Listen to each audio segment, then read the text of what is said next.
So the first one that we want to talk about is Initiative 2109 regarding the capital gains tax.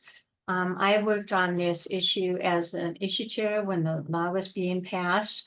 What I'm going to talk about is the reasons why the initiative does not work for us, starting with what the actual law is, the underlying statute, and then what the initiative does, and then the positions that the league has that allow us to oppose this initiative. So what the capital gains tax does is it establishes a tax on, it's an excise tax on the sale or exchange of long-term capital assets. And that began in January 2022. The revenue actually didn't come in until the 2023 because there was a appeal of this to the state Supreme Court, and they eventually ruled it constitutional. The appeal was based on the suggestion by the opponents that it was an income tax, which it is not. And so the findings in the bill are really interesting because they really make the point that the league has interest in the first place that led to our opposition of the initiative. First of all, the money that comes in through the tax will go to the education fund. I'll talk a little bit more about that distribution, but the paramount duty of the state under the state constitution is to amply fund education so that every child has an opportunity to succeed in school and thrive in life. So that was one of the findings that the legislature put into this bill when they passed it. Another one is the acknowledgement that early learning and childcare is critical to children's success in school. And it supports development of social, emotional, physical, cognitive, and language skills. And that can start before children get into regular public school. Another one is that the tax system that is fair, balanced, and works for everyone is essential for the state of Washington. That is very parallel to our league's position on the tax structure. What we know about the current tax structure is that it is the most regressive in the country. And even with the passage of this bill, it is still in that position. This helps a little bit to make it a little bit less regressive, but we still remain very outstanding as a regressive tax structure. What that means is that the findings in the statute said that middle income families pay 2 to 4 more times in taxes as a percentage of their household income compared to the top earners. And low income, the lowest income Washingtonians pay 6 times more. So they pay upward of 18% in state and local taxes at the lowest income structure, while the highest income range pays only about 3%. So you can see why that is unfair and it's hard to understand sometimes how people at the lowest income levels can even function with that much of a burden. Another finding is that they set a threshold of a profit of $250,000 annually, and that is the sale of stocks and bonds, essentially, that kind of investment. So when you get more than that, then you would pay 7% tax on that excess, and then that would be dedicated then to K-12 education, early learning, and childcare. So I'll talk in a minute about some of the exemptions that make this appropriate for middle income and lower income wage earners. Another finding in the bill was that this would make progress towards rebalancing the state tax code, and I just talked about that. And then the kinds of exemptions that are listed in the findings and actually in the statute include qualified family-owned small businesses, all residential and other real property, and retirement accounts are exempted. What that does is that makes it possible for people like us to not have to pay this capital gains tax. It again only applies to about 3,000 people in Washington state at the top, between 1/10 and 50.5% of state wage, high income people. 1/10 to 0.5% of the state's population. So what the act actually then says, it provides that the first 500 million of each money collected from this tax in each fiscal year gets deposited into the Education Legacy Trust account. That is the account from which we pay education, primary care, and we have, this bill has added it's added preschool, early learning, and childcare to that. Then if there's anything more that comes in from this tax above and beyond that $500 million, it goes into the Common Schools Construction account. And that account actually helps school districts, particularly the ones that are having trouble getting enough levy funding for new schools. That school construction account helps school districts all over the state. There's also a provision for a cost of living adjustment, which means that the tax rate goes up a little bit over time, and we will see the benefit of that over time. So in 2023, $786 million were collected from this. So from that, the first 500 million, as dictated, went into the education fund, and then 286 million went into the school construction account. This year, 2024, there's been a lot less income, but that could grow. People are supposed to file, when they file their income tax federally, they also file for this tax. So that's how it's done, and hopefully there will be more revenue by the end of the year. So in the distribution of this in the first collection, $386 million has been spent already on childcare and early learning. Of that, starting at the bottom here, $20 million supports Fair Start for Kids Act and home-based services. $29 billion has gone to grants to thousands of childcare providers for specialized services with children, for children with special needs. $101 million to expand pre-kindergarten to more than 4,000 children, and then $240 million to expand eligibility and cap the co-pays for the Working Connections childcare program. And that's for families making less than 60% of state median income, which is a very low income level, and then increase the rates for providers providing that service. One of the things that is not in the findings, but we know from other work that we do, is that the service industries and childcare providers, some of the healthcare workers, and so forth, are really struggling to make ends meet at the wages they receive. And private nonprofits cannot pay the same rate of wages that government and other private employers can. So this is really, really important for the people of those low incomes. So in terms of the school construction account, this map basically shows some of the areas in which the money has already been distributed. You can see that it's fairly well distributed across the state. And you can also see that more of it has gone to Eastern and Central Washington, where there's less ability to raise levies to pay for school construction than there is, for example, in King County. And so Olympic Peninsula, Southwest Washington, Central and Eastern Washington are all benefiting from this, and appropriately so.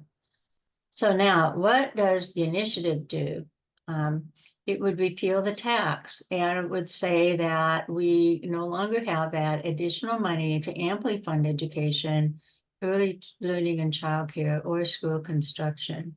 Now, what happens when if that passes and that tax goes away, is that the state will have to go back to other sources of funding to replicate what they would lose from the capital gains tax. And given that our tax structure is so regressive, anything that is added in tax under the current structure would have a much more devastating impact on people of lowest income, which is the exact same people that this tax is trying to benefit. So It would remove the very slight improvement in equity and the tax structure towards equity that is made, and it would really be devastating for our state. So in addition to just dollars, this represents 10,000 jobs a year. It represents a reduction in the gross domestic product, and it results in a loss of personal income across the state. So those are the effects if this tax is removed and these services are not provided. Now, why does the League of Women Voters get to oppose this? That has everything to do with the positions that have been adopted over time.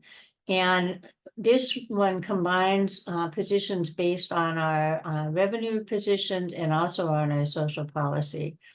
So our social positions are that children's services, we may take action to support stable and adequate funding for children at risk, with priority given to prevention, early identification, and intervention services, community-based treatment programs, day treatment, and residential care, and daycare.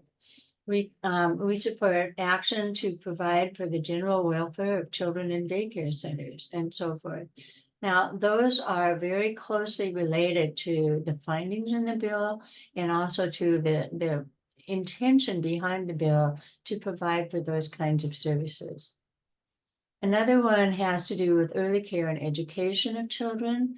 The League supports action to support quality early care and education, birth through 5, that would maximize children's future development by giving them those tools before they start school, K through 12. And then we also support parents who are involved in this, and I'm not going to read all of that, you can. In education, our position is that we support the Basic Education Act and the Levy-Lid Act. Those are things that are essential to our education system. The Levy-Lid basically requires that the state support local jurisdictions in the things that levies usually provide for, such as construction and major maintenance. And in education, it replicates our position on revenue, saying that we support a balanced tax structure and uniform assessment practices to ensure equitable and sufficient financing, which is exactly what this capital gains tax is striving to do. More about education. We support adequate and stable state funding of common schools. We support closer links between schools and social services. So that's where the daycare comes in. And then finally, the state has a responsibility for amply funding both education and the social services needed to ensure that every child is ready to learn and safe in his or her educational environment. So again, we have many, many, many positions that support this capital gains tax. More on education. Programs mandated by the legislature should be fully funded by the state. And maintenance and operation costs of school districts should be fully funded. Then in our tax policy, we support action to obtain a balanced tax structure that is fair, adequate, flexible, and has a sound economic effect. You can see how parallel that is to the findings in the statute and to what the capital gains tax would do. And then inequities in the distribution of the tax burden should be removed. Well, inequities have to do with that regressive tax structure and the slight benefit that the capital gains tax would provide. At some point, the League is hoping that we can also prevail on the legislature, along with others, to add additional tools to the state tax structure that would make it more equitable. But for right now, this is the one change that is that they've passed, and we don't want it to go away. So those are all the reasons why we ask that people are vote no on 2109 and to keep the capital gains tax, not to repeal it. We want to retain the funding for early learning. We want to retain the concept of people with great wealth paying more of a fair share of their tax. We want to retain funding for school budgets, and we also want to make a point that this is an excise tax. It is not an income tax, nor is it a foot in the door toward an income tax. So if you hear that, be aware that that's not what this is. And then the little graphic off to the right basically says 0.2% of the state pays this tax, no more than that. So I want to see if anybody has any questions at this point. Marty, do you see any hands up? Should I I'll take this screen share down for a minute. No hands up right now. If you want to ask a question, put your hand up. If not, I'll just move on to 2124. So Have time at the end too. yes, we will. So Initiative 2124 is the one that would adjust the Washington CARES Act significantly. What it would do essentially is make the contributions to the fund voluntary, which would then ruin the program. So the purpose of the act was to create a fund for long-term care insurance for employees in Washington State. This is a first in the nation program, and with a very few exceptions, it is mandatory that the contributions be made to the fund. The goal of this is to make sure that Washingtonians can access long-term care when they need it. What we know is that the majority of people in Washington State do not have the money to get private long-term care insurance. And we know that most long-term care is not covered by Medicare or other health insurance. And Medicaid kicks in only after you've spent everything down to $2,000 of assets. So in other words, many people are jeopardized because they have more assets than that. They can't get on Medicaid. Medicare or other health insurance doesn't cover it. And then along comes the need.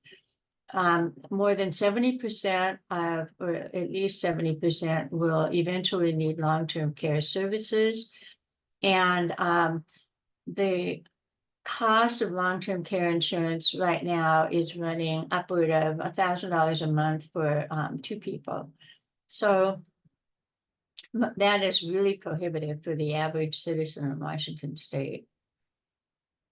So the findings in the law include that long-term care, they note that long-term care is not covered by Medicare or other health insurance plans. And they note that this is unaffordable for most people in the private sector. They note that most people over 65 will need long-term care sometime in their life, and that the senior population is doubling. So the effect of that is that as we get more and more seniors and they are not covered by insurance, the cost of that care goes to emergency rooms, it goes to all kinds of other services that we, the public, end up paying for. And as noted, most of those people cannot get on Medicaid. So it ends up being a social cost. And then finally, how do people handle that? A lot of them handle it by using their family to provide the care that they need, and or they spend their savings down. But the issue for families is that women are most likely to be the caretakers, and the cost to women is extreme in those cases. What we know is that often the average of wages lost and benefits for women who go off of employment in order to do unpaid care for their families is about $300,000 over time. And that is a huge impact on the women in Washington State and elsewhere, frankly, because this is the first program like this in the country. So we also know that paying for out-of-pocket care is very expensive. So not only do people not have the insurance, but they also don't have the resources typically to cover that cost as it goes along. And so the other demographic shift is that there's a loss of family members available to cover this burgeoning group of seniors. So the whole point is that people who can't afford to pay private insurance over time for long-term care are going to be hurt in so many ways, and it also is not affordable for the state of Washington. So how this act works is that beginning last July, no, the July before last, employees started contributing by law 58 cents for every $100 of gross wages, and that goes into a fund kind of like the Social Security fund. So that money gets pooled, it gets invested, and it is reserved for when it is needed later. So there is a tally of units for the benefits up to a maximum of 36,500. Now, when people invest in this fund and they don't draw it out for another 10 years, that 36,500 is actually more. So there have been a lot of arguments by the opponents that that's not enough to make it worthwhile.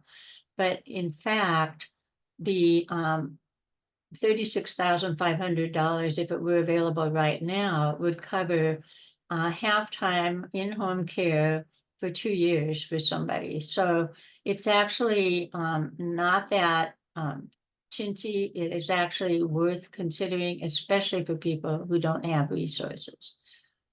The other thing is that unlike most private insurance, this law provides for in-home care, home safety modifications, transportation, and other kinds of things that can allow people to stay in their homes.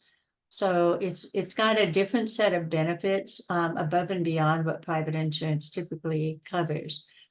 And then the number of activities that are required to access this insurance are lower than many private insurance policies allow.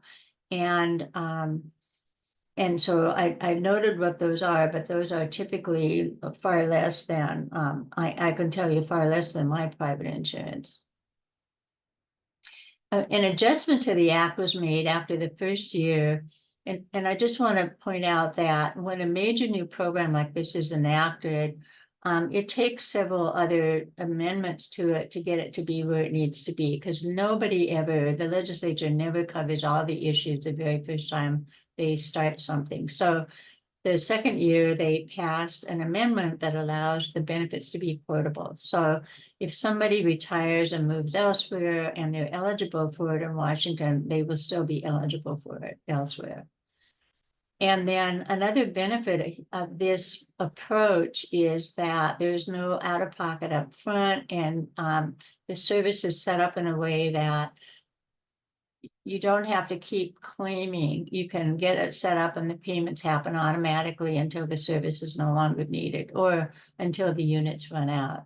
So it's very adaptable. It's very user-friendly for people, particularly at low income. Now, there was an exemption option in the bill when it was initially passed, and it basically said those who already have private long-term care insurance before November 1st, 2021 could apply for an exemption. And those who did were permanently exempt from this act and its provisions. I have a couple of friends who work in the insurance business and also in investments, and they told me way back when this was initially passed that they were aware of a lot of clients of theirs who were buying into private insurance, keeping it just long enough to get a waiver and then dropping it. So that exemption was really challenging in terms of the purpose behind this, but that exemption is no longer available. There are some, however, some limited exemptions, and these are what they are. So you can, if you move outside of Washington, you can be exempt. The spouse or a domestic partner of a service member, if you have a non-immigrant work visa, veteran with 70% service-connected disability, or and that allows a permanent exemption. And that's because those people have other other ways of insuring. So basically, everybody else right now has to pay in. So what the initiative does is it would say that everybody has that opt-out possibility at any time. Imagine Social Security, if we could do that. We would have people dropping out because they don't understand the benefits at the end of the program. We would have people going in and out, creating a lot of instability. Financially, it just simply would not work. So the reason that that this initiative is so bad is it effectively kills the program without saying it kills the program. So this is why we're opposing it. So it relies on the participation of most workers to keep the premiums low and provide the benefits. And the analysis that I spoke of that says that it would not work financially is provided by this company called Milliman, who is an actuarial service provider. So why is the league unable to take a position in opposition? So again, we go back to our league positions on that have been adopted through consensus. So the first one is that core services, functions, and assets critical to the well-being of the people should remain with government.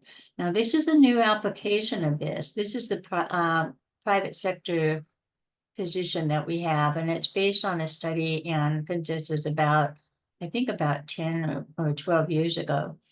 And although this is not a current program, or it wasn't until this law was adopted, it is now. And it definitely is critical to the well-being of the people. It's so critical to the well-being of the recipients and to the people who pay taxes, because it would be devastating to all of the above if it were terminated.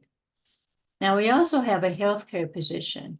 We're allowed to take action to control total system expenditures and provide universal access to affordable health services with seamless coverage. And that's what this does. That's exactly what this does. So it keeps the cost down, and it provides universal access to everybody who is eligible based on being employed from the time the act was passed. There are some other policies related to reform, but they come under that same category. So the league has a very emphatic position now. Please vote no on Initiative 2124. Do not make participation voluntary. Please vote no to sustain the program fund's viability and ensure that benefits are available to those who can't afford insurance. So I'm going to stop, see if anybody has any questions. And if not, well, Marty can take it forward with his. And Cynthia, I cannot see if there are any written questions. For some reason, we didn't get the Q&A. That's why we're asking people to raise their hands. Okay. Okay, well, Marty, take it away. I will get started here. And I'm going to talk about two initiatives related to climate and the state's addressing of climate change. And once again, we have 4 people in the webinar. So if you want to dive a little deeper into any of the topics I'm talking about, raise your hand and Cynthia will let me know, because I think you're probably somewhat aware of these topics already. So the League of Women Voters recommends the no vote on 2117, which would repeal the Climate Commitment Act. First, I'll talk about how the Climate Commitment Act works and then what the initiative would do to the Climate Commitment Act. The Climate Commitment Act sets a price on carbon for about 75% of emissions in the state. And that's because it's levied right now on large emitters. So the large emitters above 250,000 megatons per year of carbon equivalent emissions must purchase allowances to make those emissions. And some entities are exempt, the energy intensive trade exposed entities, and they are awarded free allowances. I mean, the exemption is temporary. They're awarded free allowances initially, but those decline over time. And so eventually they will have to clean up their act, as you might say. In some cases, the businesses or industries can purchase approved offsets, but those are scrutinized by the state.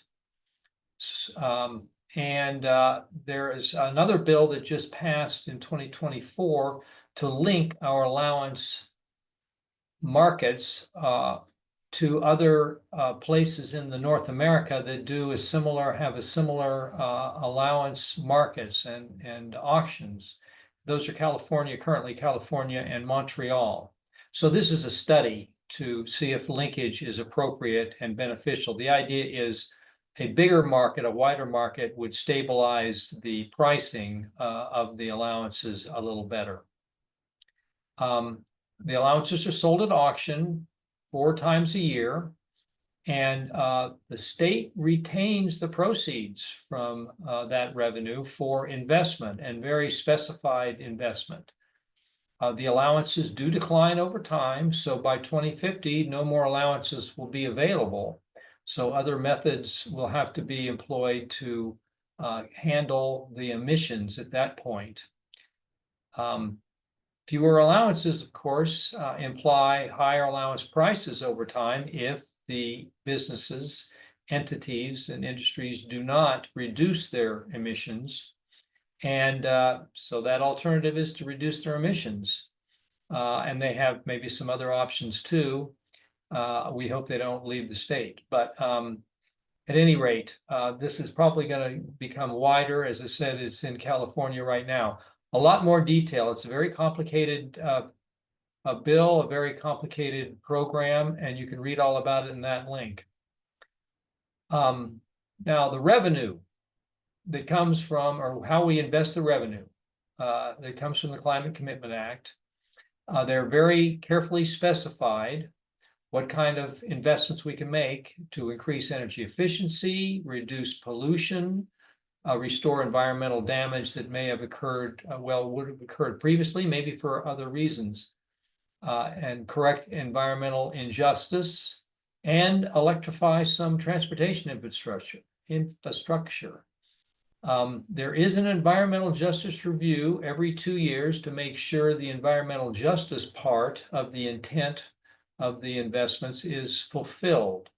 And currently, the estimate is about 40% of the investments committed so far are to correct environmental injustice, in other words, going to overburdened communities and tribes. That bill that enacted the Climate Commitment Act, the CCA, is very long. As I said, it's complicated. It was 83 pages long, as passed in 2021. And you can read all the details there if you want. What I'm trying to do now is summarize what's going on so you don't have to get into reading it. But the initiative of 2117 is an attempt to repeal the Climate Commitment Act in the state. It was an initiative to the legislature, which meant the legislature could act on it just like a bill and submitted in the legislature. But the legislature declined to act. So that means it appears on the ballot in November for the people to vote on. It prohibits all state agencies from implementing any kind of carbon tax credit trading program as designed in the Climate Commitment Act. So therefore, it repeals the Climate Commitment Act. And it will prevent any policy changes, any initiative passed prevents policy changes on that issue for 2 years. It will reduce the projected state revenue for doing the investing by almost $4 billion through 2029. Now the Climate Commitment Act will carry on with revenue through 2050, but at a declining pace because there'll be fewer investment and fewer allowances at auction, and presumably we will be reducing our emissions. There's a lot of good detail on the 2117 Ballotpedia. Ballotpedia is pretty much an independent assessment of all things, almost all things in the ballot. The initiative is a mere 4 pages, but there is a fiscal impact statement. I'm not going to get into that because, well, I am really on what happens if the Climate Commitment Act is repealed. If it's repealed, if 2117 passes. So the revenue is no longer available to invest, such as redressing environmental injustice, reducing emissions in our buildings, including houses, and improving transportation. The incentives are eliminated for the biggest polluters to reduce their emissions. Ultimately, Washington can't achieve our emission reductions intended through legislation. We have, and I'll get into that in a few slides here. And as Cynthia described on her initiatives that she's covering, the League has positions enabling us to oppose these initiatives. For one thing, the League supports reducing emissions of heat trapping gases, which the CCA does. The League supports addressing long-term impacts of climate change on public health, and this CCA does that. The League supports pricing carbon emissions and climate change emissions of all kinds, really, through any kind of pricing mechanism, including cap and trade, carbon tax, or fee. This is really a fee and invest. We are against, we combat air pollution of all kinds and increase energy security and create new jobs, which the CCA supports all those. We also support accelerating the transition to more efficient energy standards. And we emphasize conserving energy and using efficient technologies and investing in renewable energy in the future. All those positions are well described in our impact on issues and program in action, available at that link. And Washington has been working, the Washington legislature and government have been working on reducing our emissions for the last 5 years or so, even longer back. We first put our initial emission reduction plan in place in 2008. So we've been working on it for a long time.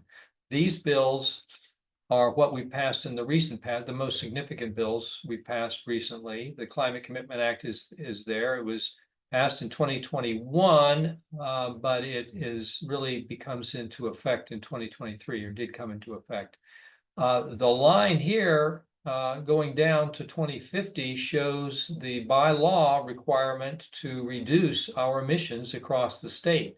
That's why these bills are all important, to push that line down.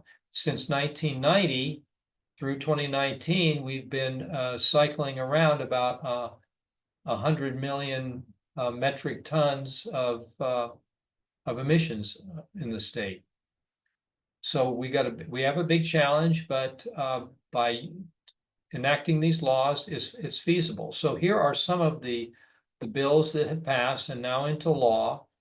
And this bar chart shows how those bills are pushing down our emissions through 2030. And these are specific bills that passed, like a hydrofluorocarbon reduction bill, Clean Energy Transformation Act, which is to get fossil fuels out of our electrical generation grid. There's a clean fuel standard, but the biggest effect is the Climate Commitment Act. And if we don't keep that and keep it working and keep improving it, we cannot possibly reach our emission reduction goals through 2050. That's why it's important to keep this in place. The CCA revenue goes to fund a lot of good things that we'd rather pursue and not give up. Clean transportation, as I said, to increase electrification. And also one feature is a free youth transit passes to enable young people to travel around without having to use cars. And that is funded by CCA, making safe routes for biking to school to reduce the amount of school buses we need. It also funds electrification of school buses to reduce the amount of diesel fumes around our public schools. It's funding more public EV charging stations, which is an issue for people wanting to buy an electric vehicle but are concerned about the range and ability to recharge. And then one important part is electrification of our ferries. Several ferries are on order that are all electric, and there are, I think, 2 ferries in transition now to hybrid ferries. So it'll be partly diesel powered and partly battery powered, like any hybrid car. Other things we don't want to lose, investing in cleaner buildings, replacing heat, perhaps methane heat with heat pumps, and that includes houses primarily focused on lower income, so they can afford to enjoy the benefits of a heat pump. As I'm sure you know, they cool as well as heat, and so the cooling will become more of a value in the future. Working 40% of our investments on environmental justice, addressing other impacts of climate change, such as reduced stream flows, expanding our ability to install electric or solar panels, in this case, or wind energy, and to explore methods to sequester carbon, store carbon, and include naturally, such as in our forests. And a mature forest stores carbon at a much better rate than a young forest. These investments are going on all over the state. We don't have time right now to get into any specifics, but you can yourself, if you want to dive into that link. That's where this information originates.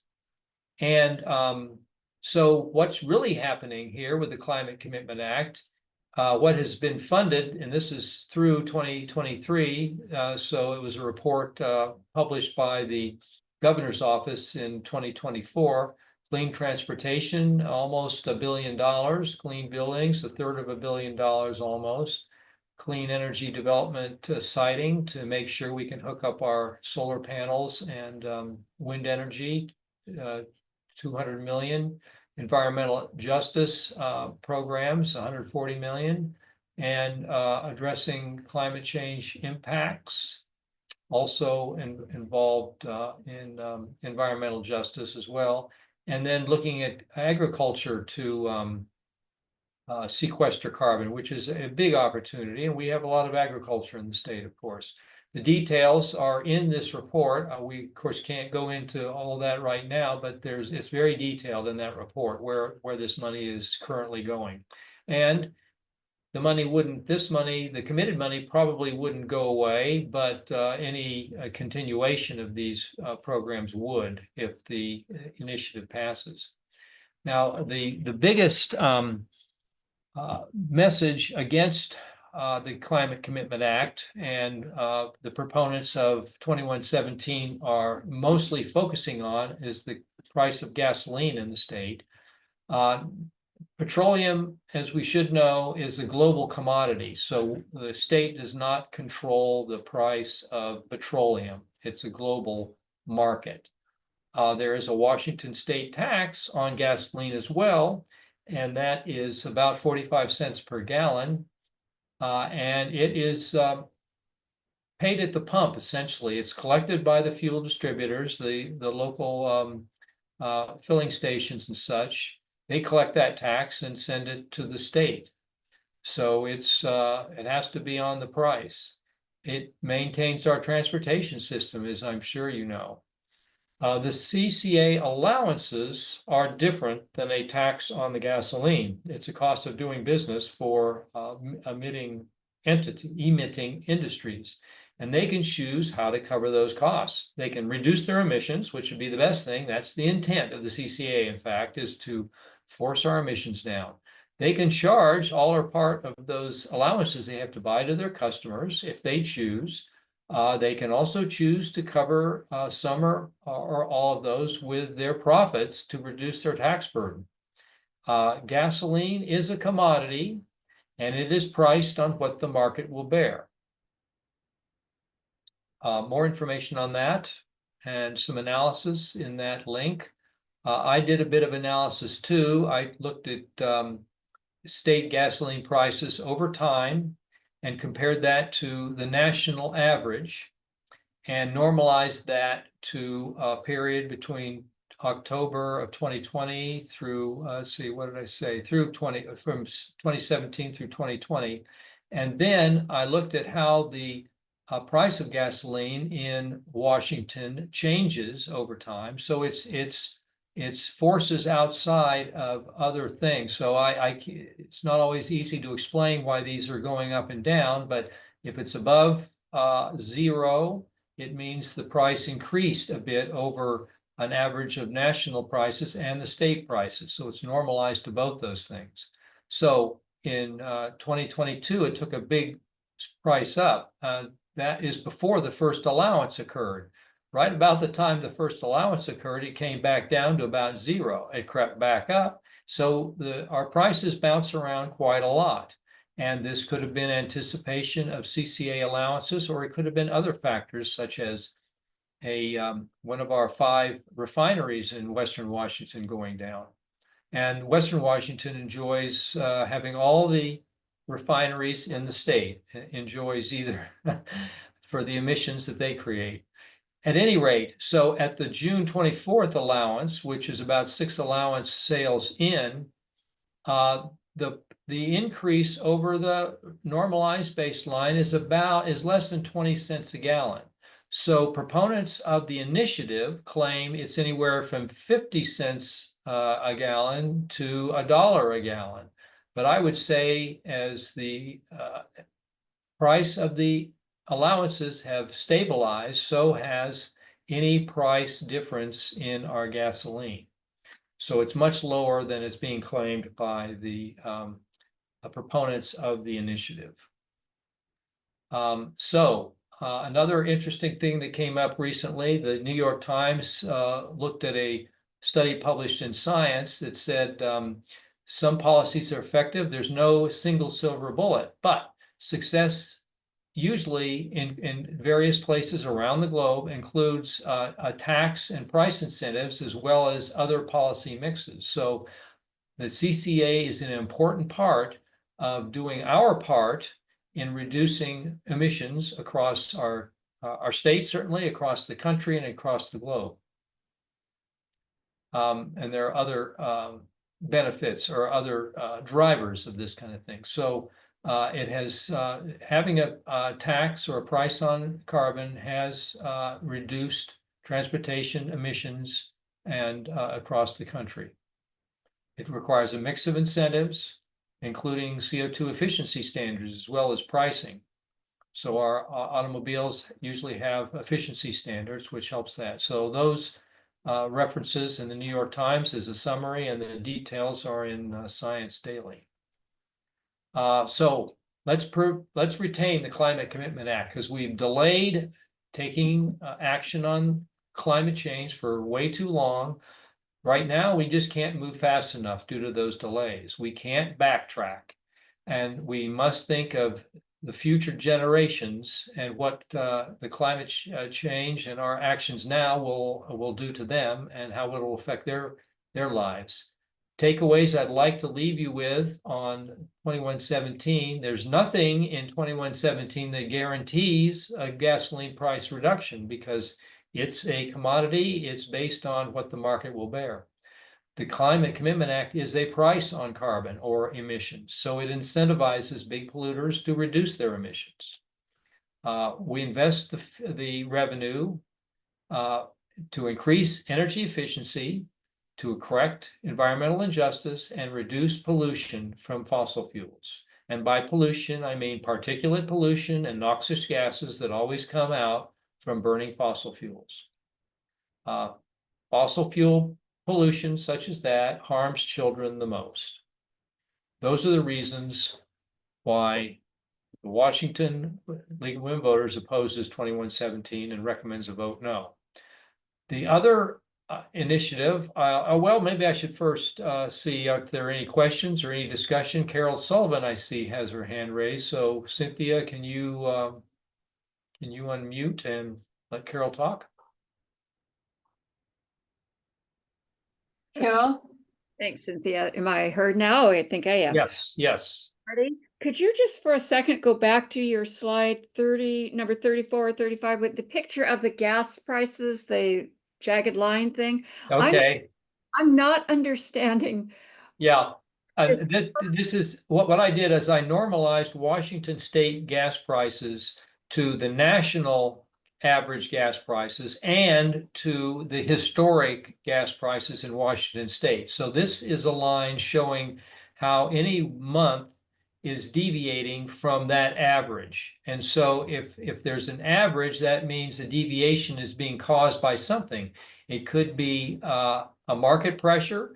It could be increased costs from the refiners. It could be a number of things. I couldn't tell. Probably there's little way to know what causes the price changes. But for instance, the first big peak, we had a big increase in the summer of 2022, and that's documented well. So we had a big increase, but that was before the Climate Commitment Act auction started. The first auction was in this period, so it came way down to zero. So that means normalized, it's about the same price as it had been before historically. So actually, all I wanted to know is this first allowance auction, $48.50. What's the $48.50? Okay, And then good, on good question. 29.92. I don't understand that so- number. Yes, that's the price of an allowance to emit a metric ton of carbon equivalent greenhouse gases. So they have to bid on how many allowances they need to cover all their emissions. These are all of the businesses that emit that are covered under the Climate Commitment Act, the large emitters. They have to bid on those allowances at an auction 4 times a year. So that was the first price of the allowance. And I don't have the other prices in here, but you can look those up. Well, not at that link, but under other links I have in here. But then the most recent that I had now, there was a auction in September. I don't have the price on that one right now. But in June, there was also an allowance. It came way down. It was just under $30 in June. So the cost to the emitters dropped substantially. And those prices tend to stabilize over time too. I think there might have been people that were bidding up the price to bank some of those allowances just in case. So the price got bid up higher. And then they understood better what they were going to need for allowances and the stability of the prices. And so the price came down over time to about $30, as I said. So as that price came down, perhaps the gasoline premium after the Climate Commitment Act was enacted is perhaps more like less than 20 cents a gallon of gas, not the 50% that the proponents of the repeal are touting. Carol, does that do it for you? Yes, thank you. Okay, you're welcome. Okay, I'll move back to, oops, here we go. 2066 is another repeal of Clean Energy Transition Bill that was just passed in last year in the 2024 session. And it involves access to natural gas. So the 2066 repeals Bill 1589, which is passed in 2024, and we advocated for that bill. But it does some additional things too. It blocks state and local governments from regulating methane or natural gas service. It prohibits the State Building Code Council from limiting natural gas usage. And it discourages incentives to transition to full electrical energy in buildings. Some recent, I know at the state level building codes did encourage builders to use all electric in their new buildings. And so this initiative would eliminate those encouragements. And unless we start moving towards electric usage, all electric usage in our buildings, including our homes, we will install in new buildings what's known as stranded assets. They will be investments in the building that become less and less viable as we push down our emissions over the state. It's tempting to install those that kind of service now. In some cases, the installation can be cheaper, but it costs more in the long run. So that's what the Building Code Council was trying to do, trying to get ahead of the transition. And the 2066 will eliminate those incentives. The result is it prohibits local governments from regulating this dangerous substance, methane. It gives special protections actually to the fossil fuel industry. And that's why fundamentally the League opposes this initiative. A great summary, once again, Ballotpedia. And you can just search on Ballotpedia and Washington I 2066 and read all about it. But I'm trying to summarize it for you. Another thing about 1589, it applies only to Puget Sound Energy now, being the largest energy supplier in the state that supplies both natural gas and electricity. It's a planning bill right now. The bill as passed is a planning bill. It specifies that PSC plan for the eventual transition to electric through the state. It also consolidates, I think, 3 or 4 planning processes required by the Utilities and Transportation Commission. So PSC was for that consolidation probably saved them some money. And it does not ban natural gas service in existing or future buildings. The initiative 2066 makes the claim that recent policy has banned natural gas service and will take the natural gas service people have right now away and force them to electrify. That is not the case. There are no regulations or laws that require the removal of natural gas service. The natural gas, or all utilities that supply natural gas, are obligated to supply it to customers who request it. That's still the case. But we need to continue transitioning to electricity sooner rather than later, because it will reduce the need for decades of fossil fuel extraction, and therefore, in the case of methane or natural gas, avoids decades of methane leakage in the buildings and in the supply pipes and at the fuels, and even coal mines release methane. And it avoids the cost, as I was describing, of future retrofitting of buildings that had methane fuel systems installed and now need to retrofit, change to all electric energy usage. Puget Sound Energy actually supports this bill for the benefits they see in it, and they know they must transition to all electric service.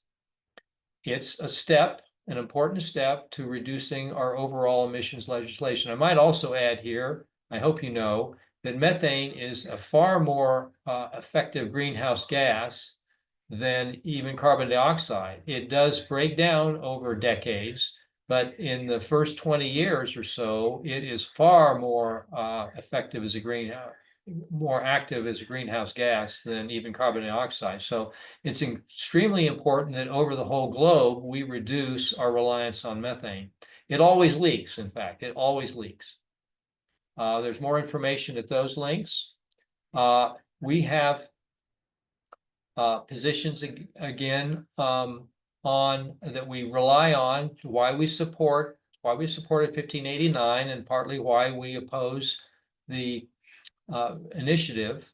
It's a significant, methane is a significant source of pollution in buildings and homes. It's a poison and it's an explosive. Burning it creates other noxious gases such as nitric oxides. It also, and particulates, maybe even more significant. Those pollutants affect children the most. It's a powerful greenhouse gas, as I said. Fuel extraction is the source of leakage. The service lines always leak. There are benefits to electrification. Let's get on with it. Heating and cooking technology is capable right now using all electric and in many ways superior to natural gas. Modern heat pump systems, and they're getting more efficient all the time, uses less energy than methane and provides cooling. And I say less energy than methane. So there's some implications of that. And so from our program and action, the state energy policy should maintain health and safety, preserve environment and natural resources. And when an energy source is chosen, the efficiency of the source should be an important consideration. Those are specific positions we have in Washington. Takeaways I'd like you to talk to your friends and family and neighbors about. We should retain local government's regulatory ability, and that includes on natural gas. We should continue improving our healthy buildings and homes. And that's what this bill also does. We must continue, that's what the bill, the current policy does. The initiative would eliminate these things. We must continue modernizing our energy sources for climate resilience and continue reducing our climate changing emissions. Therefore, vote no on 2066. And one thing to consider in our energy policy is our renewable energy in general is wind and solar. There are some other options as well, even geothermal, which the state might be able to benefit from. But these sources are locally sourced. This energy is locally sourced, which means they're not subject to global markets, such as the price of petroleum or the price of coal. That's another benefit. It stabilizes our energy costs over time and allows more local control. So we urge a vote no on 2066 and a vote no on all state level initiatives. I have some references for this. I hope we can get a copy of this out and post it on our State League website. It's also available currently, earlier version on the Seattle King County website, where we did a presentation a couple of weeks ago to them. And so it has this information there too, but we're going to be working to get this posted on our state website. So that's the end of my story, and I will stay as long as anybody wants to talk about this stuff. So let's take the screen share down and see if anybody has any questions. Okay, so 2 questions. Devin, I think you were first. Go ahead. Devin, are you? Yep. And I am, can you hear me? Yes. Yeah. Hello? Oh, okay. So I am actually also, thank you so much for presenting this, first of all. It's super helpful information. I have a couple questions, so maybe I'll ask one and then let somebody else go. I just want to give you a little bit of mini background here. I'm also advocating with the Washington State PTA, which has already taken no positions on the capital gains for schools and the Climate Commitment Act attempts to repeal. They've asked people, please vote no. And our local PTA councils are also taking that position, and I'm about to prepare slides to ask my individual school where I'm advocacy director or advocacy chair. So this is really helpful. We're also, this coming week, we're asking them to also take a no position on the one you just talked about, the I don't know how to 2066. 2066. And the Washington State PTA actually supported the underlying bill that they're trying to repeal. But they add all these additional things onto it that make it just horrendous. I just wanted to, so this comes to my question, is it adds on to, I should also mention I'm working with People for Climate Action on the 2 climate bills. So our initiatives, please vote no. They also take that position. But the 2066 also, from what I could read, and this is where my question is, it looks like it limits air quality standards from local authorities. They can't, so you mentioned all the toxic things that come with the natural gas in the home. And it's that, to me, that's like a pretty significant piece as well. So I just wondered if you could speak to that. Yeah, I agree. I think what we're, fossil fuel built the economy of America, certainly from the inception, and but we're now paying the piper, and we're recognizing the cost. I'm from West Virginia. The coal mining in West Virginia really devastated the state. It brought money to coal miners, but it left a lot of environmental damage. I think we're just starting to recognize the environmental damage of methane as it leaks and causes climate change. It is a significant part. It's not the biggest part as carbon dioxide, but it is significant.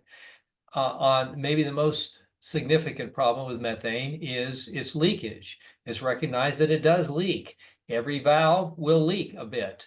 You may not be enough to smell it right away, but it's accumulating in the house and accumulating in people's bodies, frankly, as they breathe it. Perhaps even more importantly is the combustion of in a cooktop and in the furnace. The furnace is fairly well vented, but less so on a gas range. When I got my first gas range, it was great. It was a new experience in cooking. But I have induction now, and it is even better. I encourage people to consider induction where they can. There's a lot of options there, even a single burner, which you can do most of your cooking usually on a single burner. But I think all these things are important, and the 2066 is trying to backtrack decades.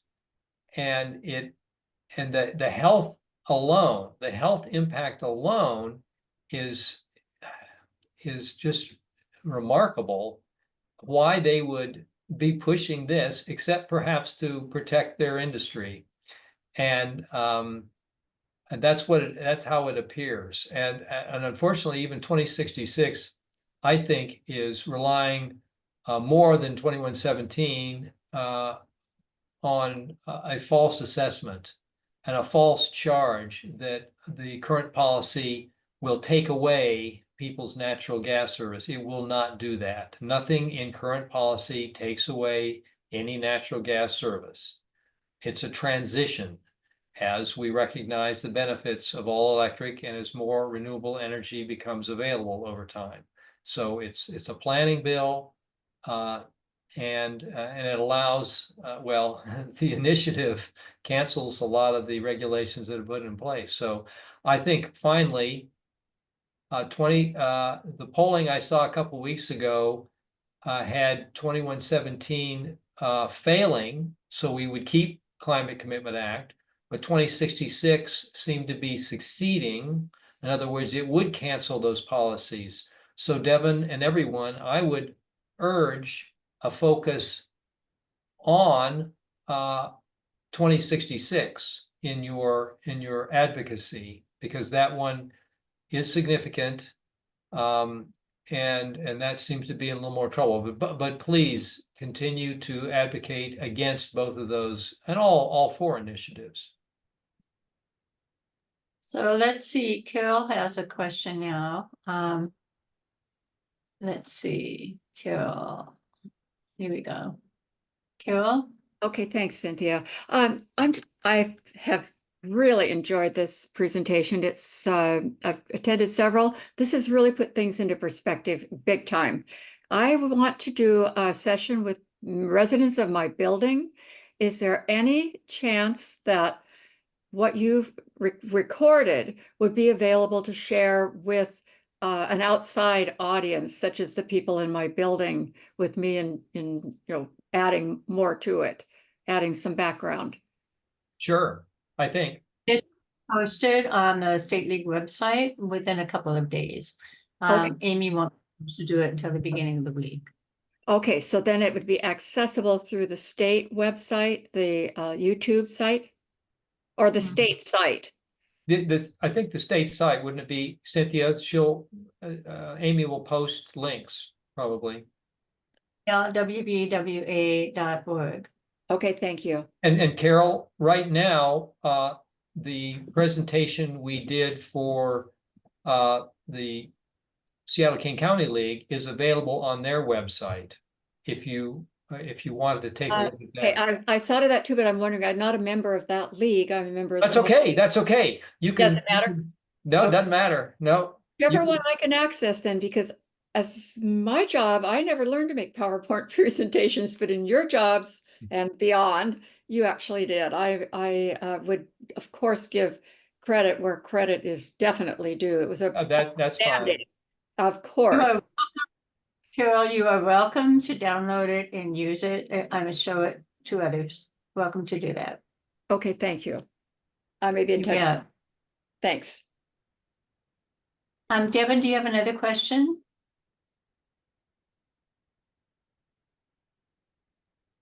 She might have not. Yes, I just don't know how. Oh, yeah, she did. I'm She here. Okay.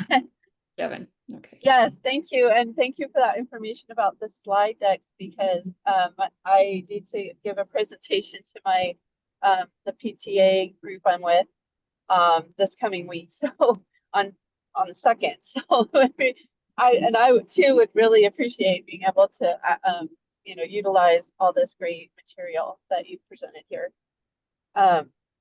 So the other question I had was about 2117, the Climate Commitment Act attempt to repeal that. From what I understand, the Climate Commitment Act currently helps also, along with all the myriad of things that you mentioned that are super important to addressing the issue and getting, capping our emissions and bringing them down.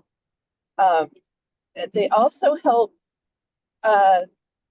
communities deal with the impacts that are coming, like fighting fires, flooding mitigation, things like this.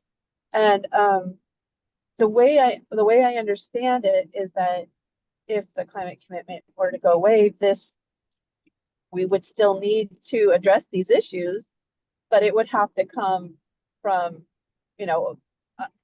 taxpayers some other way, like I don't know how it would be addressed, but I imagine that's a big issue. And then on that same point, a big chunk of the money is going towards transportation projects that would somehow, again, otherwise have to come out of the budget somehow. So I just wondered if you could speak to that.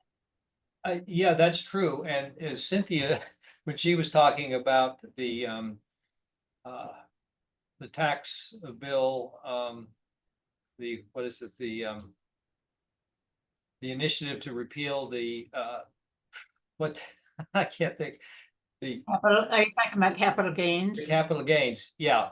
You know, she also said if we don't have that revenue, it's gonna have to come from somewhere else. And the somewhere else, if we want the revenue, is gonna be with our current inverted tax code. That's how you get the money, so the benefits are gonna rely mostly on, or the cost is gonna fall on the people least able to afford it. Cynthia, did you wanna? I just add something apropos of transportation, it's even worse because the only resource we have for transportation on an ongoing basis is the gas tax, and it can only be used by constitutional, can only be used for highways and roads, and which includes the ferry system, but not transit or anything like that. So any other revenue that we need, any other revenue that is necessary for transportation costs has to come from somewhere else. So this is one of the reasons why this 2117 is so beneficial to the transportation system as well as for all the other reasons. And so, yes, Devin, we'd either have to forego the investments, whether it's transportation or some of these other things like firefighting, wouldn't receive the revenue that we have in the plan right now.